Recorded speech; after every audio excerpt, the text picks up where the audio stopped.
Hey, hein? Alors, pour les 2 prochaines semaines, on va traiter à peu près exclusivement du CRTC. Dans le module 2, on va examiner d'abord l'origine, la fonction principale du CRTC et bien sûr apprendre ce que veut dire CRTC, le Conseil radiodiffusion et des télécommunications canadiennes. C'est en quelque sorte le GRC des télécommunications et de la radio-télévision au Canada. C'est le CRTC qui attribue des licences, des espèces de permis de conduire en quelque sorte, à toutes les stations de radio et de télévision du pays, ainsi qu'aux fournisseurs d'accès Internet et en mobilité, etc. Donc, le CRTC joue un rôle fondamental dans l'industrie des médias au Canada, puisqu'en quelque sorte, il établit les règles du jeu, les paramètres à partir desquels tous les concurrents, bien sûr, évoluent, tentent d'augmenter leur part de marché, etc.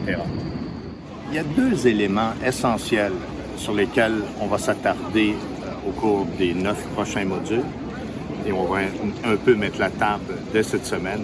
La fameuse question de la tarification en mobilité. C'est un secteur qui intéresse énormément le CRTC, fait très mal paraître le Canada parce qu'on est parmi les pays les plus chers au monde.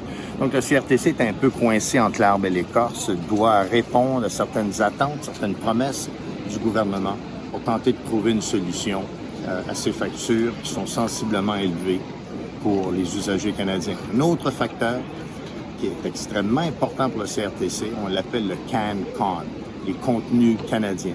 À ce niveau-là, le CRTC a établi des règles, des quotas, en quelque sorte. C'est-à-dire que pour les stations de radio, il y a un certain pourcentage de la musique que l'on entend à tous les jours qui doit être d'origine canadienne.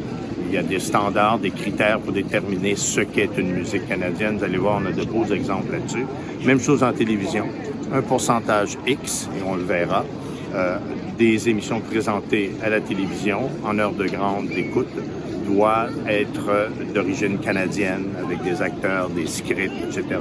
Donc ça va être le type d'exemple qu'on va examiner attentivement pour mieux comprendre le rôle extrêmement important qu'occupe le CRTC dans toute l'industrie des médias, tant en radiodiffusion qu'en télécommunication au pays.